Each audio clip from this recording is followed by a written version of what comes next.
Hey, how's it going, guys? In this video, I want to go ahead and show you how you put text on any shape in Creo Parametric. Now, this is just my personal technique, so if you know of a better technique, then please let me know.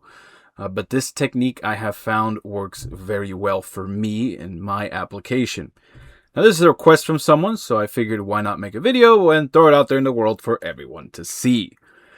So the goal of this exercise is to get some text, say on this face right here. All right, so I'm going to walk you through step by step on everything that you have to do and some tips and tricks as I go along to help you in case you run into a shape that's even more complicated than this. So the first thing we're going to do is we need to offset a plane. Okay, so I'm going to go ahead and create a plane.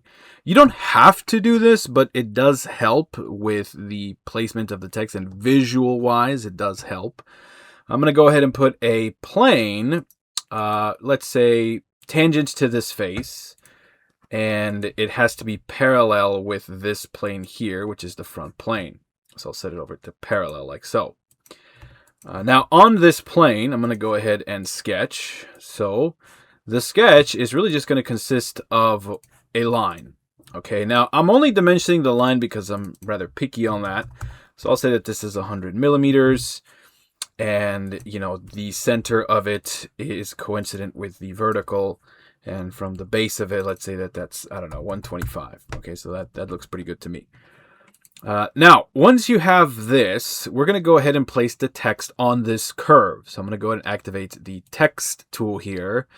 And I'm going to go ahead and start on the left-hand side.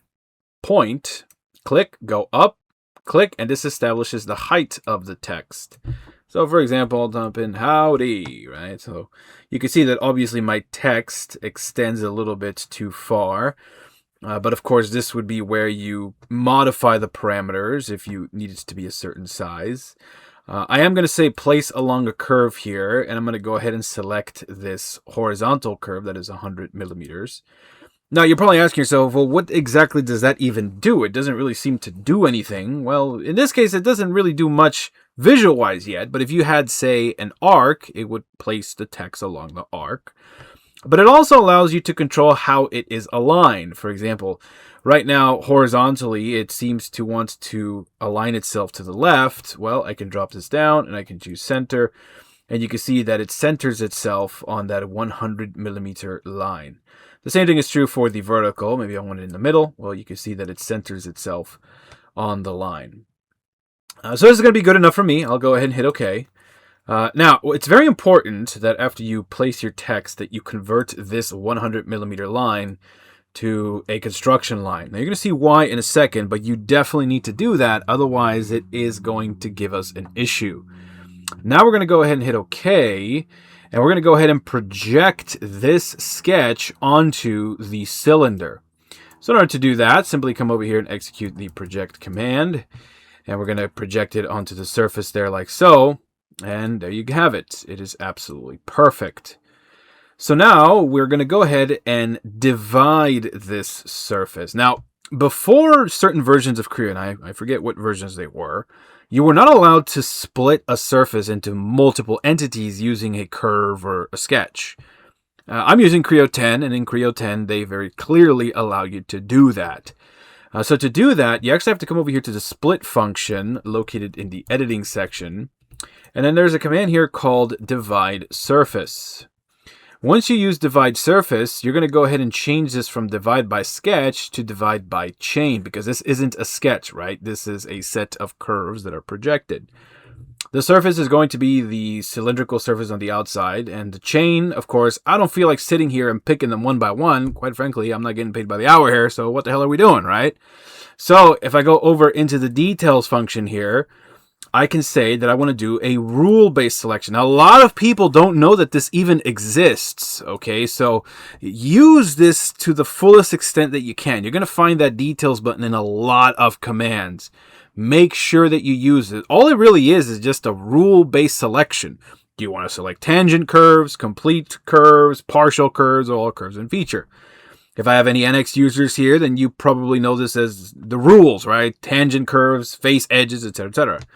Anyway, we're going to go ahead and say all curves and feature here, and all I have to do is just pick one curve on the projected section there, and it will automatically select all of them for me. So I can go ahead and hit OK. And as you can see now, we are splitting this thing into 2 separate faces. I know what you're thinking. It's like, well, wait a minute. Isn't there actually 1, 2, 3, 4, 5, 6 faces? No, there aren't 6 faces because for some reason Creo doesn't see it that way. So there are only 2 faces. Let's go ahead and hit OK. And to prove to you that it is 2 separate faces, if I move my mouse over to that face or one of the letters, you can see that it highlights all of the letter faces, right? It treats all of this as one continuous face. Now, for very complicated pieces, I have found that can be a bit of a problem, so here's usually what I do.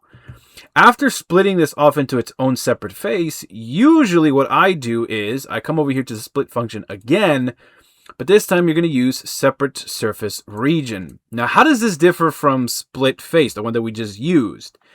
This doesn't really split a face. All it really does is it looks at a face, and if you want to split them off, like in this case, I have one continuous face defining 5 individual faces, then you can tell Creo, hey, these are not supposed to be one continuous face. They're supposed to be actually 5 faces. So I'm going to go ahead and say that I want to break this surface. And then it says, click here to add your contours. Well, that's pretty easy. I'm going to go ahead and start selecting that. And then, of course, there's that. So just keep going and make sure to hold that control key. And I guess I'll also split off the H and then hit the OK button.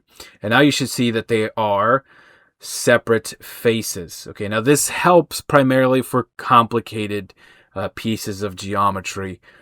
But for a cylinder, I don't think it's necessary. But as you know, the more you do this, the easier it becomes.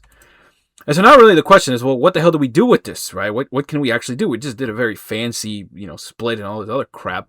What do we do? Well, now we can go over into the flexible modeling command and we can use offset. And what offset allows us to do is it allows us to offset a face normal to itself. So it doesn't matter how this, curve and how this surface changes, the text is always going to be normal to itself.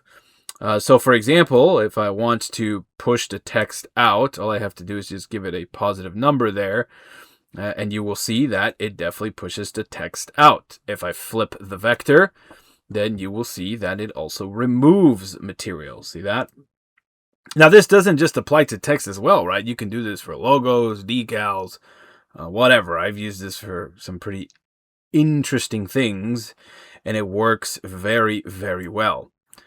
Of course, once you're happy with it, just enter an arbitrary number there. You can go and hit OK, and there you have it. That is how you put text in literally anything in Creo Parametric. If you have any questions or concerns, please let me know. As always, take it easy. Bye-bye.